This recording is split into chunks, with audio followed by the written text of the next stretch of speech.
Hey everyone, welcome to Classic Mini DIY. Today we're going to be talking about my rear radius arms. We're going to be putting the subframe back in the car, and we'll be kind of tidying up some odds and ends here and there.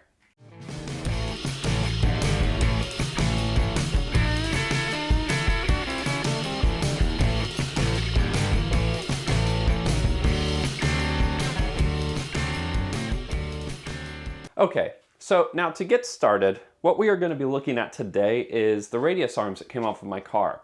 Now, the radius arms are what control the up and down movement of your rear wheels. So you have your radius arm, looks something like this. Let's turn that around. So you have your radius arm, your wheel mounts on the outside right here to the hub, and then what happens is when you hit a bump, so your wheel will be down like this, you'll hit a bump, it'll go up like this. There's a hole right on the back side of your radius arm here, and it has a beam that runs up to your cone or your spring. That spring or cone compresses, provides resistance, and pushes this back down. So it's pretty simple. It's not really that complicated when it comes to the way things work overall. But on my car, these need to be refreshed. These whole ends here, as you can see, it's super dirty. This back plate here on the, let's see here, this would be my driver's side, so the right side. This is like super chewed up. That's all messed up. Needs to be replaced. This whole back plate really. And it's a great time when they're off of the car like this to service them and at least get everything cleaned up. So let's jump over to the bench, and I am going to start disassembling the stuff on this one, and I'll show you guys how it all comes together. All right, so to get us started, we are looking at the top-down view of the radius arm here. Now, you have your brake backplate with your brakes, your hub that's still on it in my case. You have your shock mount, your brake line, your parking brake actuator here, which is disconnected because, well, it's out of the car. There are no parking brakes attached to it. And then you have your knuckle joint socket right here. And then you have your pivot joint, which has a metal beam that goes through the inside and is used to allow your suspension to travel up and down. So first thing I'm going to do is probably take apart this pivot joint. It's really not that complex, and honestly, if you've taken this out of your car already, you might have already done this step simply because it had to be disassembled in order to take it out of the car. So what you have is two nuts that are on the ends of your pivot joint here. Set those off to the side. And then most cars will have a dust cover on each side, as well as a washer that has kind of a swirl indentation in it. And now keep in mind, this grease is really nasty. It's gross. It gets everywhere. So as you take this stuff apart, you're definitely going to want to kind of wear gloves and do your best not to get your workbench all dirty. And so we'll pull off the other side here. And so here's that dust cover I was talking about. It's just kind of a rubber cover. Set that off to the side, although we are not going to need to keep it.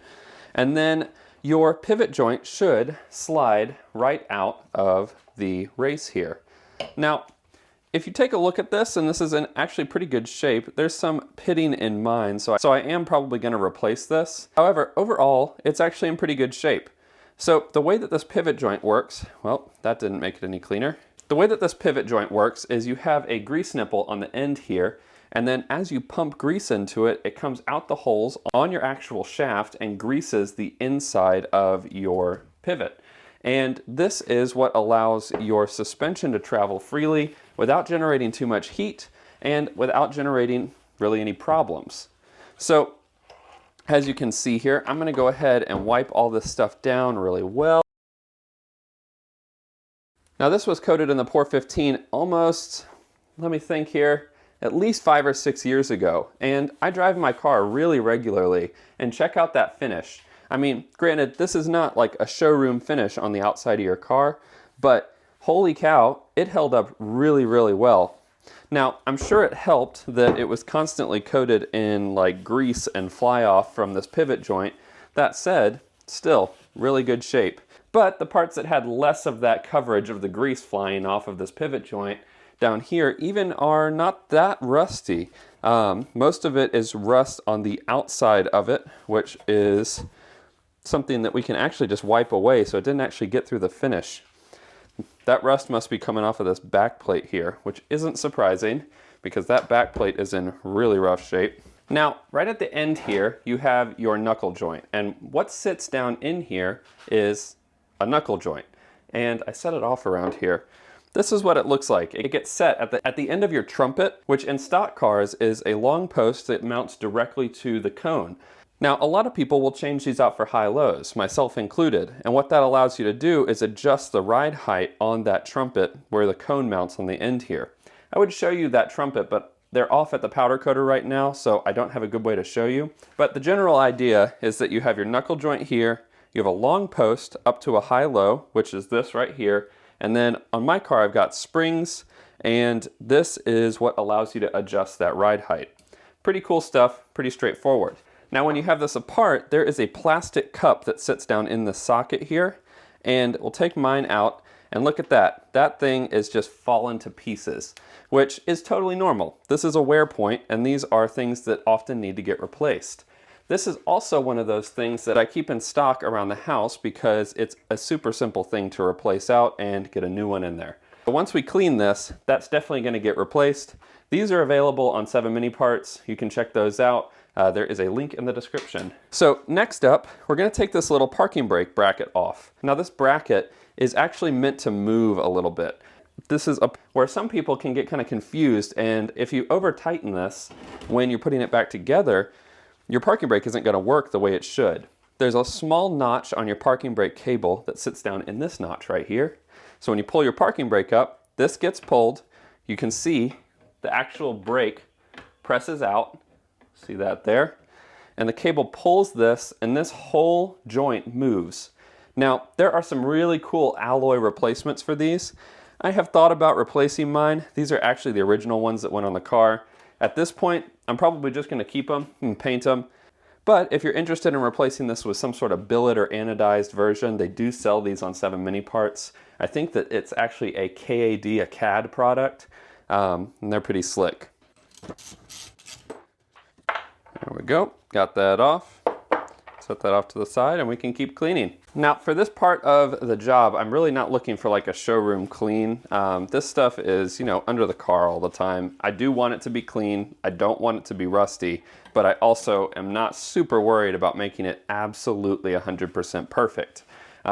It's just not that important to me. But moving on to the brake lines down here, you can see that hopefully from above. I'm just gonna loosen up that line.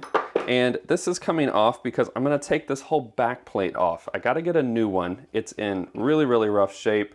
You'll probably lose a little brake fluid here, but let me show you guys why this needs to be replaced. Now this is a common mistake that people make. I made it, obviously, and sometimes when you are jacking up your car, sometimes you don't think.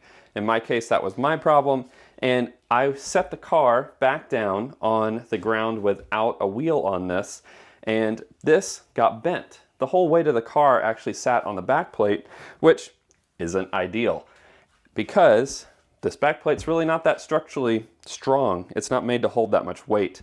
So you can see here this got bent, and then additionally, the last time I bled the brakes, it looks like that brake fluid got on this, and I guess I didn't clean it off, something, but it is really, really grody. It's in really rough shape. So taking that off, and these back plates are actually available for sale, just as the plate if you need to replace them like I do. Now, in order to get this back plate off, it's a little bit of extra work. It's not something that is just pops right off or anything like that.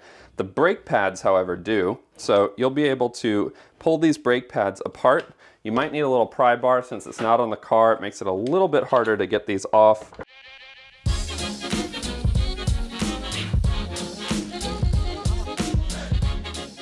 All right, so now that those brakes are out and now that my brake cylinder is off, the next thing we're gonna have to take off is this hub. And inside this is a wheel bearing, which is used to allow your wheels to spin properly. In this case, my wheel bearing feels really good. I mean, really good. And that's mostly because I replaced this relatively recently. But as you can see, that dust cover just pops right off of the end of there. And then you have a cotter pin in here. Now you can see the bolt doesn't move here because this bolt is on a post that doesn't move. And in order to get this nut out, you straighten up that cotter pin, pull out the cotter pin. Cotter pin is out. and now we should be able to loosen this up. Hopefully I'm going to be able to do this without a bench vise. Otherwise I'm going to have to move the camera that's right over here in order to get that off.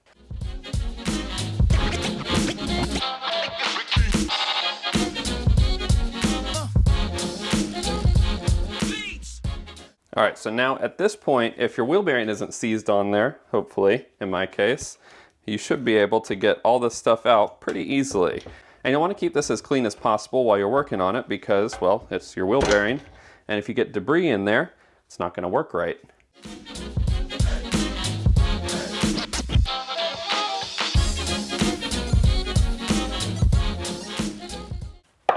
Now I lucked out. That wheel bearing came right off. That is not normally how these come off. Normally you have to get a bearing pulling tool and spend a whole bunch of time and effort, and it's not great. But luckily that was not the case this time. So I am going to be able to reuse that. Now it's crazy, there is an intense smell of like burnt grease on this, which is just funny to me because I guess it just kind of builds up down in there and then you get this smell. Oh my God. But it was like as soon as that came loose, huge smell came out of that.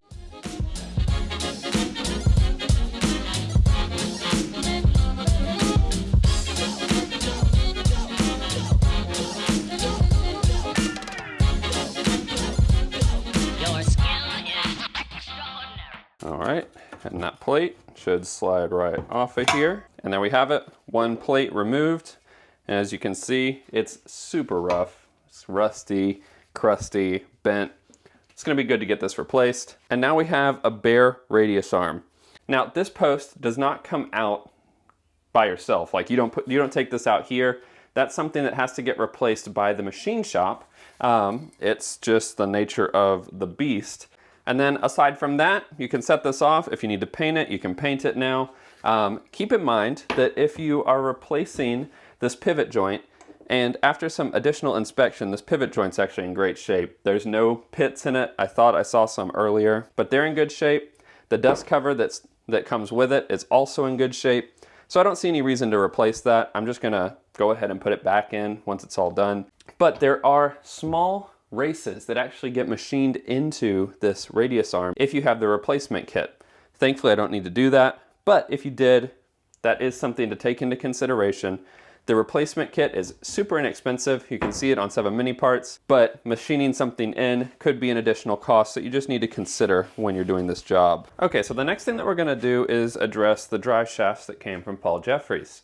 Now, these drive shafts need a little bit of work before they are ready to go into the car with the new rod change gearbox. And the first thing that we need to do is take off these old boots, get the inner CV joint set up here off of the end of our drive shaft. Now, this can be kind of a bitch to do. And the reason it can be so difficult is just that these things, they're tight. They like to hold on there. So the first thing I like to do is cut off this boot. It makes it a little bit easier for me to get in there and hammer that off. And while I'm at it, I'm going to go ahead and cut the other one off as well. Now the one on the other side has a special strap it uses to hold itself on. These are great for holding it on. They can be kind of hard to get it off when you're trying to take it apart. So let's see if we can get this off. Actually, you know what, we'll just leave that for now. It's not super important that it comes off right now. Now, I found that the easiest way to get this off is to get a chisel and a hammer and just kind of spend some time hammering away and chiseling this sucker off of here. There you go. Should come off pretty easily. There's a circle clip in here that holds it on, and when you're hammering it, all that's happening is you are forcing this to compress and then allowing this to come off where that circlip is. Now, as you can see, this is missing a few balls and things. That is okay. This is not something that we're going to be reusing. This is the inner CV joint that actually connects to the pot joint that goes on here. So right here, I actually have an old pot joint, and this sits down in here. When it's all built up and working, it slides down in there, and then that slides onto the end. This end goes into your drive assembly inside your transmission. But in this case, don't need this, gonna toss that. And then all that's left is we have to repeat the same steps on the other drive shaft that I got from him. And then this will be ready to go in the car, aside from maybe a nice coat of paint after a degreasing, so that it's nice, clean surface and looks good when it goes in the car. Now, one thing you may notice while you're doing this is that one drive shaft is longer than the other. And the reason that is because one side of your car needs a longer drive shaft. I know, it's a crazy concept, but that's how it all works. One side has a smaller drive shaft because the transmission is kind of offset at the bottom of your car. You got to have room for your exhaust to pop down and go down into the back of your car. So the whole setup is offset. All right, so we have those parts cleaned. I've got them kind of staged up here, getting painted and everything. I didn't really cover that. And I also didn't really cover painting the subframe itself. And now, I know that's probably going to make some of you sad, but to be honest with you, I started working on it, and then about halfway through, I realized that I wasn't filming anything, and at that point, it was kind of moot, and I couldn't really do anything about it. So, I just finished it up. But I'm going to go over real quick what I did with the subframe to prepare it. Now, there are a few different ways that you can approach getting something like this fixed up. Now, keep in mind, you can kind of see here, I've got some dents in my subframe, and overall, the frame itself is straight. And the body of the frame is straight. These are kind of just like bends in the parts of the subframe. I'm not really worried about it at all. It's been holding up really great. I don't want to replace it because it's like $400 to get a new one. And this is the original subframe, like 1959 original subframe, which is pretty cool. Now to prep this, you guys might have seen it was really rusty. And the paint that I used for this is called POR 15 or POR 15. Now, POR stands for Paint Over Rust. I don't know what the 15 stands for. Maybe it's the 15th version. Not really that important. But the main thing is that I bought it so that my prepping stage is not really that hard. Now, to prep this, all I did was I degreased this really, really well. And I'm talking like degrease, wipe, scrub, degrease, pressure wash. It was a process. But what that did is it gave me a good surface to then start sanding.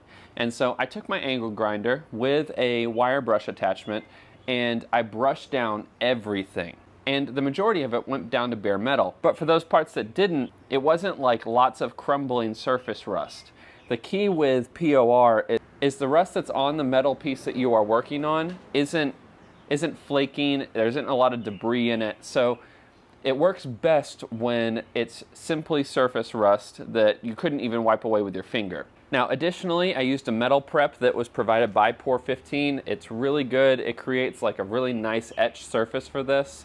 And then I just went over it and I painted the heck out of this thing. I got in every crack, I got in every hole. I just went nuts with it. And as you can see, it's looking really, really nice. I mean, it's a gloss black. Now, with this painted, I actually went under the car and did a full underbody spray as well. And it's too difficult for me to get under there and show you guys this, but the short of it is that the floors in my car were all brand new when I last restored this car. So there were no spots of heavy rust, but there was a lot of space where it could get some touch up with a like rubberized coat. I used a 3M coating. You can see the bottle that I used on the left here, and that works great. I love it. I did the wheel wells, I did the underside, I did the tunnel all the way back. Literally the entire underside of the car is now 3M rubberized coated. And I am confident that that's gonna hold up to the test of time. With that, all that's left is putting this back together.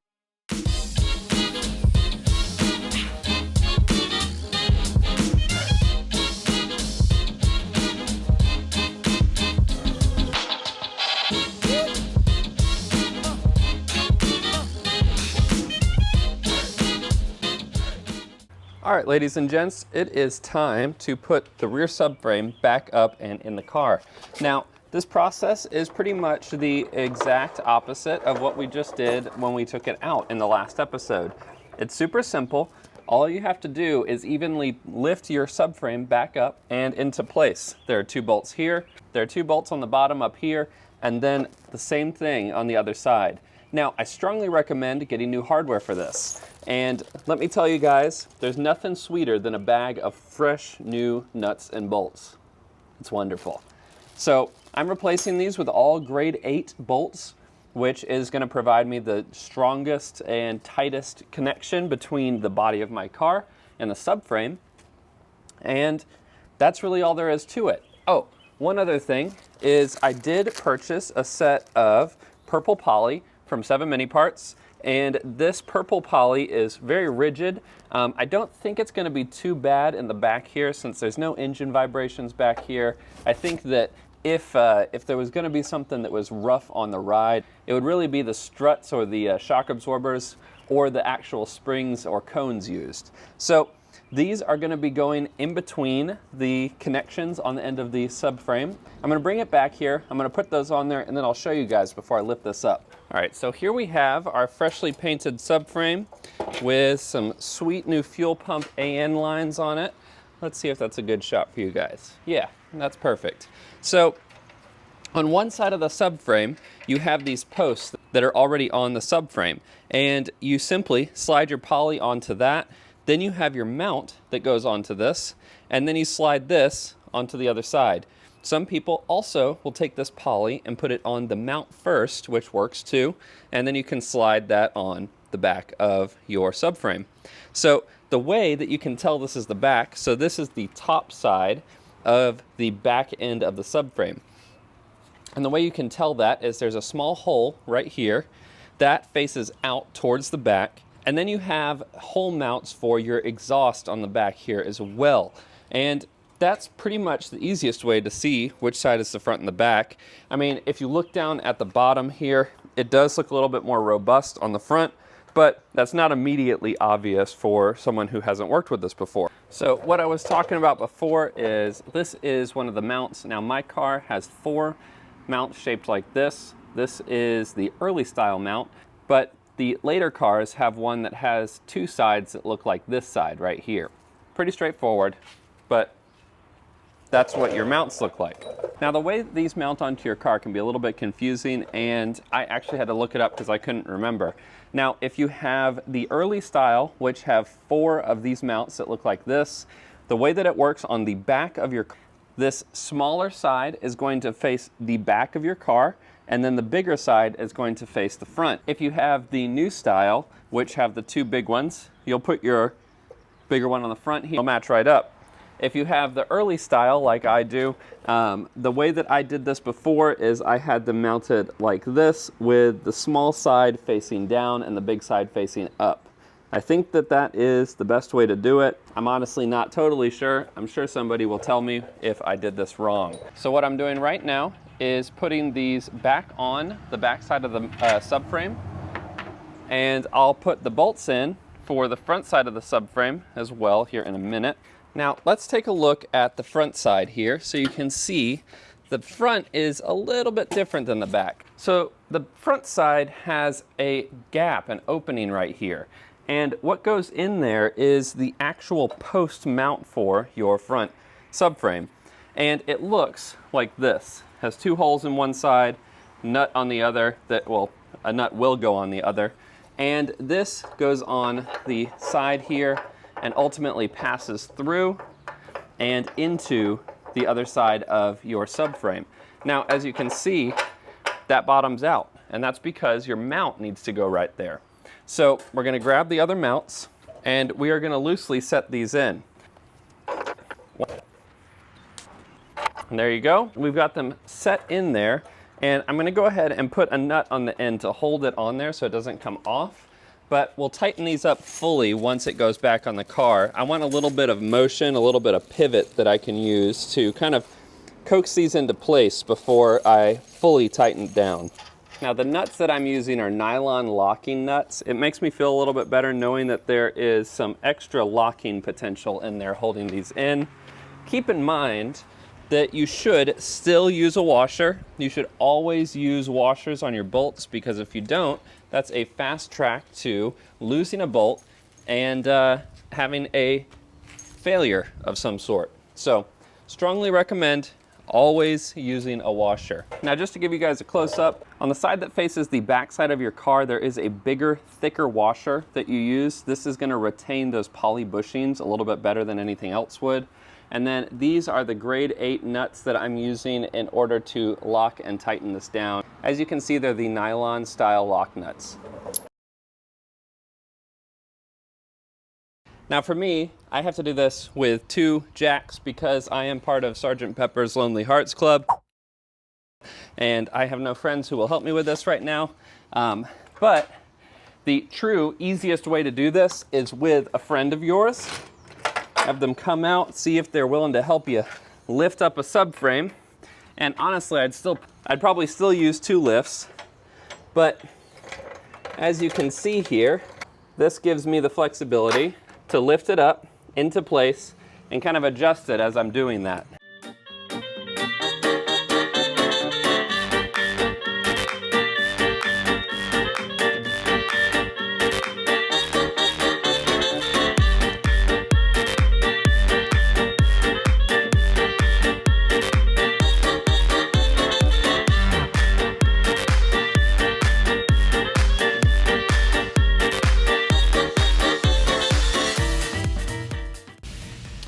And there we have it, ladies and gentlemen. One fully reinstalled subframe. I did not think I'd have it back up here this quickly. In fact, I have it up so much faster than I thought I would that I don't even have the brackets back yet for my camber plates, so I can't put the radius arms back together. On the upside, I can start putting together my fuel system. All right, so I had planned to keep going a little bit more on this episode, but it started pouring down rain and I've got a lot done. We got the subframe back in, I showed you guys some radius arm stuff, and things are really starting to come back together. Now, for those of you who are like, wait a minute, weren't you doing a bunch of engine stuff? What happened to that? Where's the engine? Well, there were a few little snags, which I'll get into when I do the engine videos, but I had to bring some stuff to the machine shop, get things machined down a little bit, and just kind of button up a few things that I didn't get to when I brought the block to the machine shop the first time. Now, if you guys have any questions about this job, please post them in the comment section below. You guys probably saw it can be a little awkward for a single person to do, but it is possible. As long as you've got some patience, you've got some, pry bars and things like that to get everything kind of lined up where it should go. Now, if you guys are interested in seeing stuff kind of behind the scenes or prior to the videos launching, you can follow me on Instagram. It's at ClassicMiniDIY59. I am posting things on there pretty regularly. I would say at least twice a week of mini stuff that I'm doing that may or may not make it into the videos and is often a sneak peek of what I'm doing in an upcoming episode. So if that kind of thing interests you, head over there, check it out, give me a follow. I love seeing lots of people there, and drop a line, say hi. But otherwise, a big thank you to 7 Mini Parts for providing the parts on this channel. If you guys need any parts for your Mini, check out the links in the description below to find the parts that I used in this episode. Otherwise, that's it, and I will catch you guys on the next episode of the Bad Wolf Mini build. So until next time, enjoy those minis and motor on.